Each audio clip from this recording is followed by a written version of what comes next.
My name is Tatiana Kalganova from Brunel University, London. You're watching a series on applying applied philosophical studies to research process. In this particular lecture, we will be looking what is inquiry, what is nature of inquiry.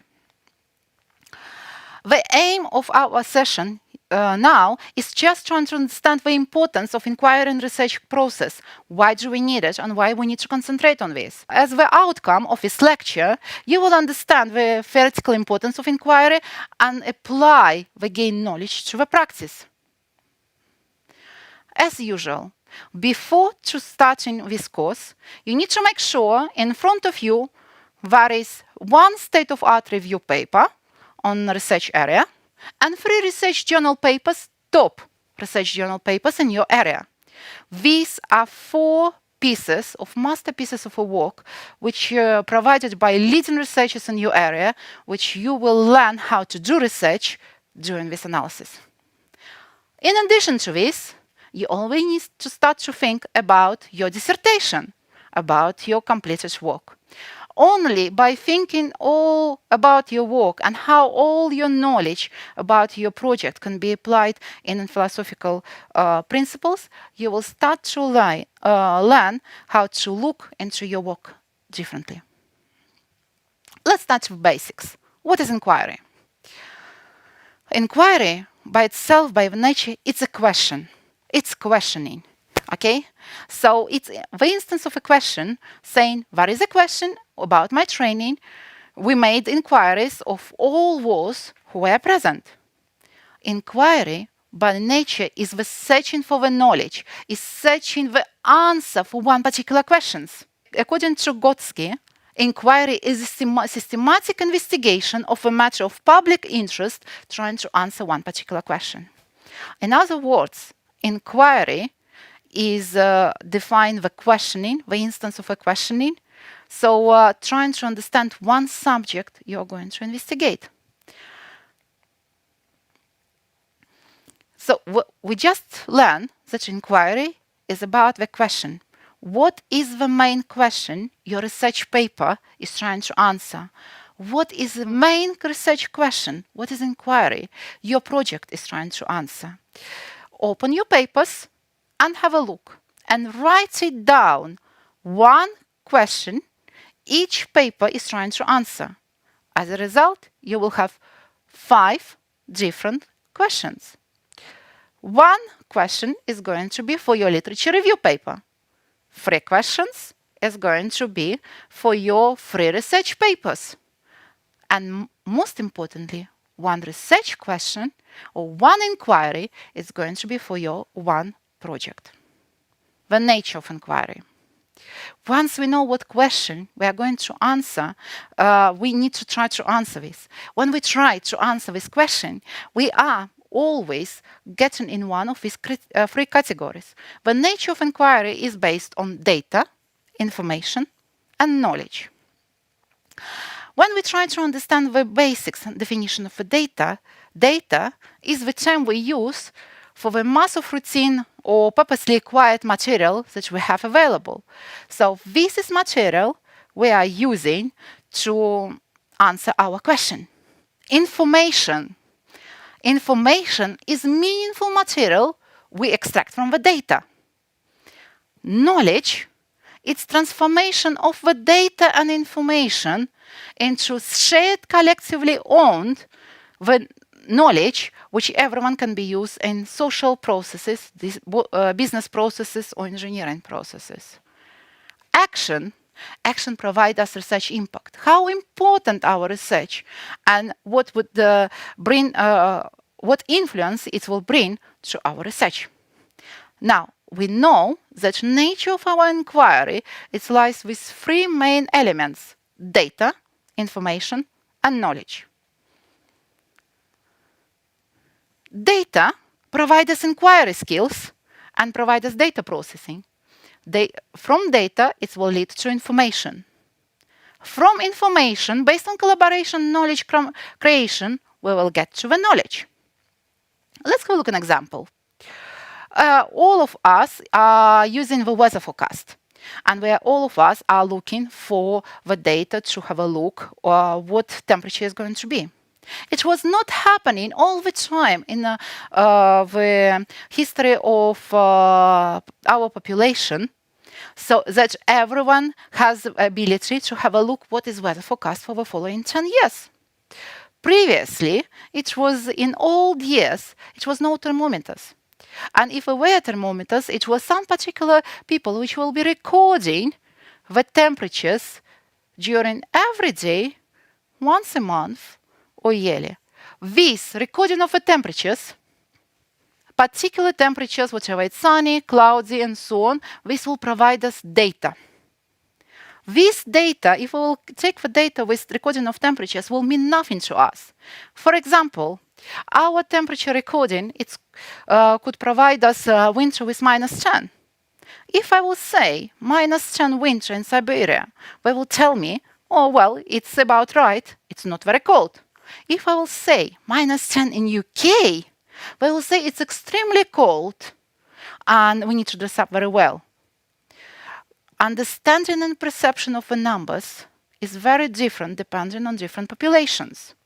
And the actual numbers on our recording don't give any values to any of the people who are looking at them. Looking on the data, scientists were trying to do inquiry skills and do processing to bring information.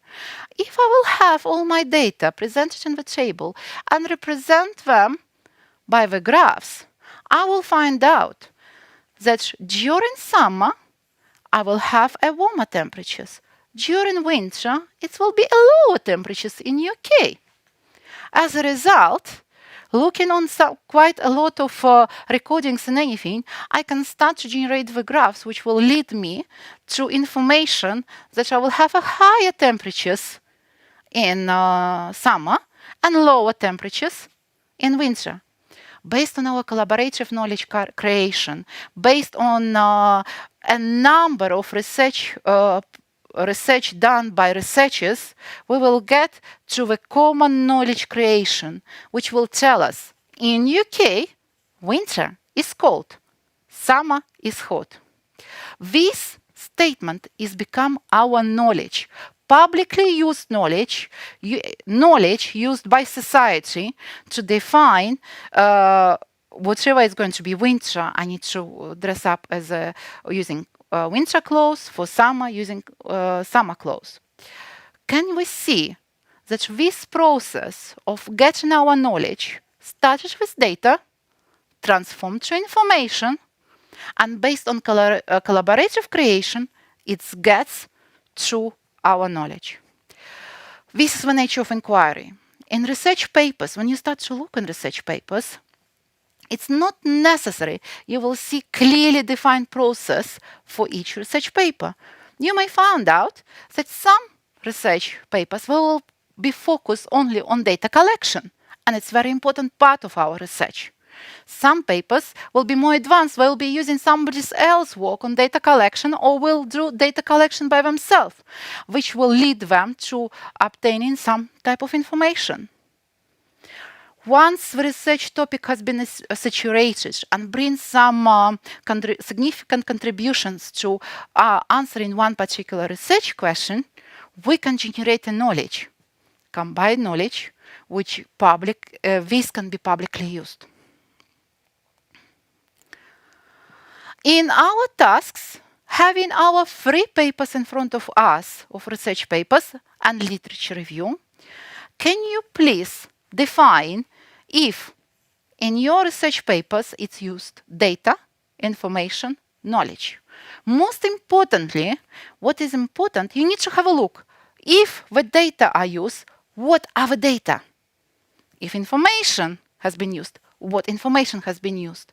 We are not looking only on specifics, the data, knowledge, information used in each particular research papers. We are looking on the nature of the data. How many variables we were using? What type of data collection process was? And what is the nature of the data? If it has been used some information, what information has been used? And what type of level information is used? You may find out that knowledge has been used in your state-of-art paper. State-of-art paper will allow us to analyze the common information obtained and generate a knowledge, commonly used knowledge, that further researchers can use in discovering something new. Now, we just understood what does it mean inquiry, the nature of inquiry. We are looking now on the modes of inquiry. There are two main modes of inquiry, is non-scientific and scientific. In terms of non-scientific modes of inquiry, we are speaking about traditions, beliefs, intuition. These sometimes may lead to false conclusions. In scientific approach, in scientific mode of inquiry, it's based on research procedure and empirical testing.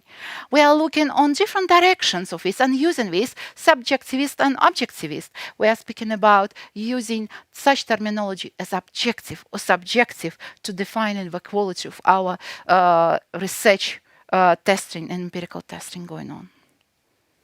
When we started to have a look, we know now that our nature of inquiry contains of three main elements: data, information, and knowledge. How are they connected to each other? Using the data, we need to do reduction and organization. Once we've done reduction and organization and the data become usable, we can use this data to generate a knowledge. We start to look at exploration, explanation, analysis of the data. Going through this process will help us to generate information. Once we collectively accumulated sufficient amount of information, we can lead to generation of general knowledge. And generation of general knowledge will come through interpretation and recommendation.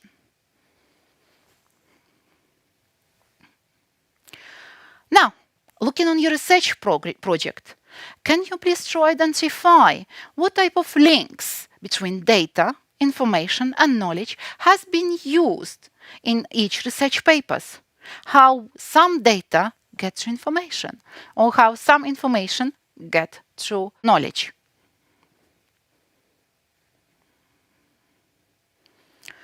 Everyone knows, whenever we speak about research, all type of research we are looking, it's divided in two main directions: qualitative research and quantitative.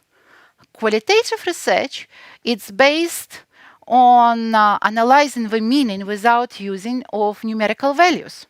Very often, the qualitative approaches looked as subjective approaches because they are based on opinion of some other people.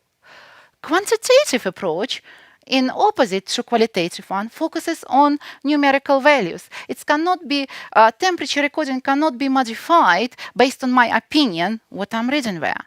This value will never change. As a result, it will bring us to objectivity. There is lately emerged something called triangulated research. Triangulated research helps us to eliminate subjectivity from qualitative research methods. Triangulated research means you will be using the robust methods of inquiry, combining qualitative and quantitative research. So we are combining two methods, qualitative and quantitative research, in one piece of work to ensure that our conclusion and overall outcome of our work is objective. Now, go back to our papers. We have 4 papers and our project to think about. Try to have a look at the type of research method it's used. Does it fall into qualitative research, quantitative, or triangulated? And what is importantly, not give the answer what research has been used, but why do you think this research is qualitative? Why do you think this particular paper falls into quantitative research? We are looking now to justification of our answers. We are not looking only to the answer, I have qualitative research. We need to start to look on reasoning and justifications of our answers. Now, in this lecture, we started to look in what is inquiry. We learn about nature inquiry, about modes of inquiry. We start to understand the importance of linked element of inquiry between data, information, and the knowledge. And most importantly, these philosophical concepts, which terminology, which is used widely by philosophers, we started to apply to analysis of our papers. We started to look into our papers from completely different point of view. We are not looking on technicality. We started to understand what type of nature of inquiry is used in our research paper. These are our findings about the data, information, and knowledge we will use later on to complete our critical analysis and formulate more strong opinion about research carried out in these research papers. See you later. Thank you for watching.